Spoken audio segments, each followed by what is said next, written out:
தமிழுக்கு பொருள் வள்ளலார் தான் இத்து கூட்டல் ஆ கூட்டல் இம்மு கூட்டல் ஈ கூட்டல் இழு என்று 5 எழுத்தாக பிரித்து ஒவ்வொரு எழுத்துக்கும் உரை சொன்ன ஒரே ஆள் வள்ளல் பெருமான். எப்படி? இத்துக்கு ஒரு உரை, ஆவுக்கு ஒரு உரை, இம்முக்கு ஒரு உரை, ஈக்கு ஒரு உரை, இழுக்கு ஒரு உரை. நீங்க போய் படிக்கணும், ஒவ்வொன்றுத்துக்கும் ஒரு உரை. எனக்கு அந்த உரையெல்லாம் விட்டுருங்க, கடைசியா சொல்லிட்டே வந்துட்டு வள்ளல் பெருமான் எனக்கு பிடிச்சது என்ன தெரியுமா, அவர் அறிவெல்லாம் கொட்டிடுவார். கொட்டிட்டு யோசிப்பாரு, இவனுங்களுக்கு புரியாது.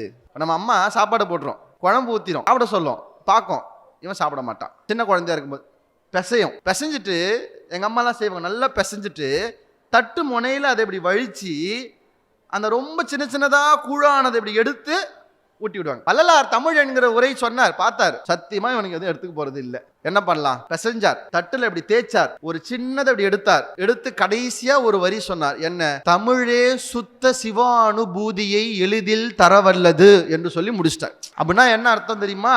சிவ அனுபூதி உங்களுக்கு கிடைக்க வேண்டும் என்றால் தமிழை படித்தாலே போதும் என்று வள்ளல் பெருமான் சொன்னார். தமிழ்ல எதை படிக்கணும் அப்படின்னா அதையும் வள்ளல் பெருமான் கொடுத்து விட்டார். எல்லா நூல்களும் அருள் நிறைந்த நூலானாலும் அருள் என்பதை பெயரிலேயே கொண்ட திருவருட்பா என்கிற தமிழை படித்தால் சுத்த சிவானுபூதி மிக எளிதில் கிடைக்கும்.